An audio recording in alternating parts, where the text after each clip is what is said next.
नमस्कार दोस्तों। कहानी की शुरुआत होती है पूना में समाचार पत्र हिंदू राष्ट्र के नए कार्यालय के उद्घाटन से, जिसकी शुरुआत वीर सावरकर के कहने पर नाथूराम गोडसे और नारायण आप्टे ने की थी। कार्यालय का उद्घाटन था। अपने सभी खास मेहमानों को उन लोगों ने बुलाया था और जब सभी मेहमान खाना खा चुके तब नारायण आप्टे ने लोगों के बीच आकर उनका ध्यान आकर्षित करने के लिए अपने हाथों से ताली बजाई। उसके बाद संचालन मंडल के अध्यक्ष की हैसियत से वह कुछ देर तक शेयरधारकों के सामने वार्षिक रिपोर्ट देते हुए हिंदू राष्ट्र का इतिहास सुनाता रहा। उसने हिंदू राष्ट्र के बारे में बताया कि भाई ये समाचार पत्र कब शुरू हुआ, कैसे शुरू हुआ, क्या क्या इसकी विशेषताएं हैं। इसकी उग्रवाणी के बारे में उसने लोगों को बताया। इसके बाद उसने शाम का पहला आकर्षक कार्यक्रम प्रस्तुत किया, अपने भागीदार का भाषण। उसका भागीदार कौन? नाथूराम गोडसे। और कहने का मतलब है कि उसने अपने भागीदार नाथूराम गोडसे को भाषण देने के लिए आमंत्रित किया। नाथूराम गोडसे भीड़ के बीच में से आकर लोगों के शांत होने की राह देखता रहा। उसके चेहरे पर ऐसा तनाव था जैसे कोई गायक तानपुरे के सुर मिलने की प्रतीक्षा कर रहा हो। गोडसे अपने भाषण में उग्रता एवं आवेशों के सुरों को लय में बांधते हुए उन विषयों पर प्रकाश डालता रहा जिनमें वह माउंटबेटन की विभाजन की योजना के प्रकाशित होने के बाद से डूबा रहता था। वे कौन से थे? जैसे गांधी जी, कांग्रेस और भारत का बंटवारा। यहाँ मैं आपको नाथूराम गोडसे के भाषण के अंश ज्यों का त्यों सुनाने की कोशिश करूंगा जैसे उसने उस समय भाषण देते हुए कहे थे। उसने धीमे स्वर में कहना शुरू किया, गांधी जी ने कहा था कि भारत का विभाजन उनकी लाश पर होगा। भारत का विभाजन हो गया, लेकिन गांधी जी अभी तक जिंदा हैं। गांधी जी की अहिंसा ने दुश्मनों का सामना होने पर हिंदुओं के पास बचाव का कोई रास्ता नहीं छोड़ा है। अब जबकि हिंदू शरणार्थी भूखे मर रहे हैं, गांधी जी हिंदुओं के साथ अत्याचार करने वाले मुसलमानों की हिमायत कर रहे हैं। हिंदू औरतें बलात्कार से बचने के लिए कुएं में कूदकर अपनी जान दे रही हैं और गांधी जी उनसे कहते हैं, जीत उसी की होती है जो अन्याय की पीड़ा झेलता है। अत्याचार की पीड़ा झेलने वालों में से कोई मेरी मां भी हो सकती थी। भारत माता के 2 टुकड़े कर दिए गए हैं, उसने गरज कर कहा। गिद्ध मातृभूमि की बोटियां नोच रहे हैं। खुली सड़कों पर हिंदू औरतों की लाज लूटी जा रही है। कितनी देर, आखिर कितनी देर कोई यह सब कुछ सहन कर सकता है? ये भाषण नाथूराम गोडसे ने उस प्रेस के उद्घाटन के समय दिया था। इसके बाद कहानी को हम आगे बढ़ाते हैं। हिंदू राष्ट्र समाचार पत्र के उद्घाटन के लगभग 8 सप्ताह बाद टेली प्रिंटर पर जो आवश्यक बुलेटिन खटाखट टाइप हो रहे थे, उन पर आप्टे और गोडसे लगातार दृष्टि जमाए बैठे थे। इन बुलेटिनों में गांधी जी का अनशन शुरू होने और उसे तोड़ने की शर्तों के समाचार थे। इनमें से एक समाचार ने इन दोनों जोशीले युवकों की उग्र भावनाओं में हलचल पैदा कर दी और उन्हें एक ऐसे अपराध की ओर अग्रसर किया जिससे सारी दुनिया सहम उठी। वह खबर थी गांधी जी की पाकिस्तान को 55 करोड़ रुपए देने की मांग। देखिए, गांधी जी ने पाकिस्तान को 55 करोड़ रुपए देने के लिए कहा था। ऐसा क्यों था? जब भारत और पाकिस्तान का बंटवारा हुआ तो पाकिस्तान को ये रुपए देने की बात कही गई थी, लेकिन बंटवारे के तुरंत बाद पाकिस्तान ने अफगानिस्तान के कबीलों के सहयोग से भारत के कश्मीर पर आक्रमण कर दिया था, या फिर कहें उस समय कश्मीर स्वतंत्र स्थिति में था। राजा हरि सिंह वहां शासन करते थे और कश्मीर पर उन लोगों ने आक्रमण कर दिया। इस बात से चिढ़कर पंडित जवाहरलाल नेहरू और सरदार वल्लभ भाई पटेल ने 55 करोड़ रुपए पाकिस्तान को देने से इनकार कर दिया था। लेकिन गांधी जी अनशन पर बैठ गए, उन्होंने भूख हड़ताल कर दी और कहा कि जब तक पाकिस्तान के हिस्से के 55 करोड़ रुपए उसे नहीं दिए जाएंगे, वे अपना अनशन नहीं तोड़ेंगे। और अंत में उन्होंने ये मांग अपनी मनवाई और 55 करोड़ रुपए पाकिस्तान को देना निश्चित हुआ था। तो ये वजह थी। कहानी को अब हम आगे बढ़ाते हैं। अब गोडसे ने घोषणा की, हमें गांधी जी की हत्या करनी होगी। कुछ दिन बाद हिंदू राष्ट्र के कार्यालय में 4 नौजवान आपस में भेंट करते हैं।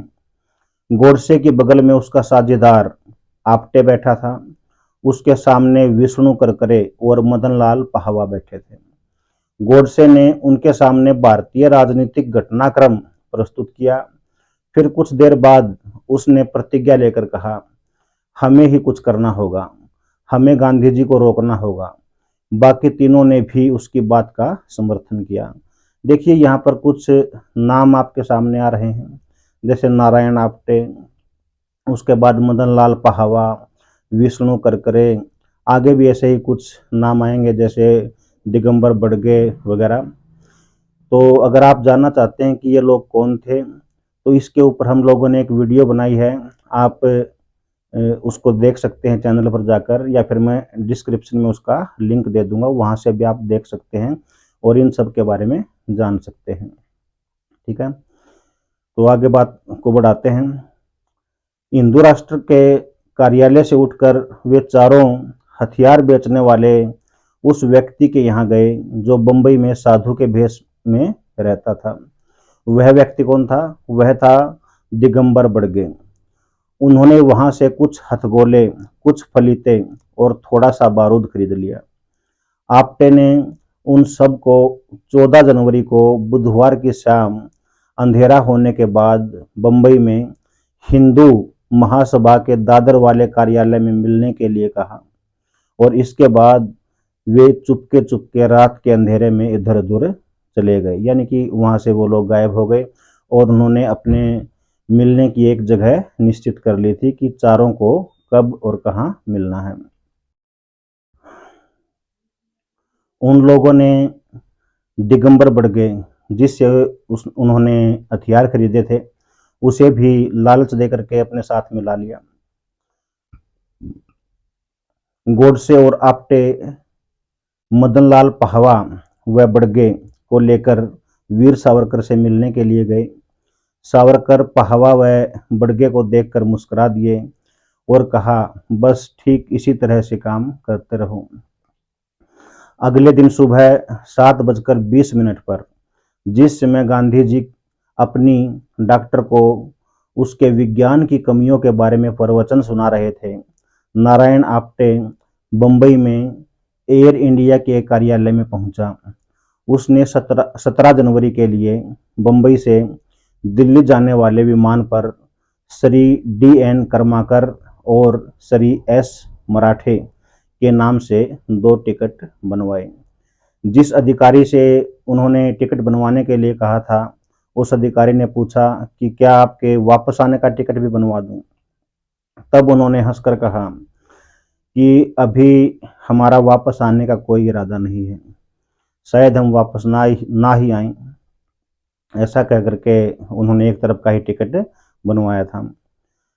दिगंबर बड़गे ने जो हथियार दिए थे, उन्हें बड़ी सावधानी से मदन लाल के बिस्तरबंद में छिपा दिया गया तथा यह तय हुआ कि मदन लाल और विष्णु करकरे उसी रात फ्रंटियर मेल से दिल्ली के लिए रवाना होंगे। बड़गे और नाथुराम गोडसे का छोटा भाई गोपाल गोडसे 48 घंटे बाद अलग अलग गाड़ियों से रवाना होने थे। नाथुराम गोडसे और आप्टे का कार्यक्रम हवाई जहाज से जाने का पूर्व निर्धारित था। इन सब को दिल्ली पहुंचकर हिंदू महासभा भवन में मिलना था, जो कि बिरला मंदिर के बिल्कुल साथ लगता था। तो ये सारी की सारी तैयारियां हो गई और वे अपने रास्ते चल दिए। कुछ लोग ट्रेन से जा रहे थे, जबकि 2 लोग हवाई जहाज से वहां पहुंचने वाले थे। अब ये सभी वहां पहुंचते हैं। काम तमाम करने की सारी तैयारियां पूर्ण हो चुकी थी। मदनलाल और करकरे अपने हथगोले, टाइम बम और वह देसी पिस्तौल लेकर, जो बड़गे ने उन्हें लाकर दिया था, दिल्ली पहुंच चुके थे। गोपाल गोडसे दूसरा पिस्तौल लेकर आ रहा था। जब सभी दिल्ली पहुंच गए, तब गोडसे और आप्टे अपनी टोली के साथ हथियारों का परीक्षण करने के लिए बिड़ला मंदिर के पीछे झाड़ियों में गए।